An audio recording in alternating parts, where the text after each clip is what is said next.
desert is beautiful, he added, and it was true. I have always loved the desert. One sits down in a sand dune, sees nothing, hears nothing, yet one can feel a silent radiation. What makes the desert so beautiful? Is that it hides a well somewhere?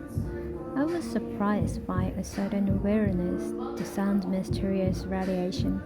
When I was a little boy, I lived in a very old house, and a legend told us that the treasure was buried there. To be sure, nobody had ever discovered it, not even searched for it, perhaps, but it cast an enchantment over that house. My home was hiding a secret in the depth of its heart. Yes, I said to the little prince. Be it a house, the stars, or the desert, the source of their beauty cannot be seen. I'm glad that you agree with me, he said. As the little prince fell asleep, I took him in my arms and started walking again. I was deeply moved. It seemed to me I was carrying a very fragile treasure. It even seemed to me that there was nothing more fragile on all the earth. In the moonlight, I gazed at the pale forehead, the closed eyes, the locks of hair trembling in the breeze, and said to myself, what I see here is nothing but a shell.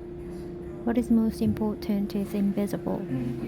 As his lips opened slightly with a suspicion of a half-smile, I said to myself once again, what moves me so deeply about this little prince sleeping here is his loyalty to a flower, the image of a rose shining through his hole being like the flame of a lamp, even when he is asleep.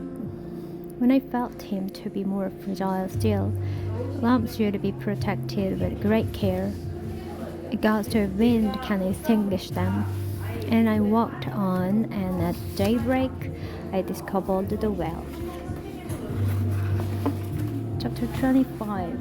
Men, said the little prince, crowd into express trains without knowing what they are looking for, so they become agitated and rush round in circles. After a pause, he added, it is not worth the trouble. The well we had visited did not look like the usual wells of the Sahara. The Sahara wells are simply holes dug in the sand. This one looked like a village well, but there was no village here, and I thought I was dreaming. How strange!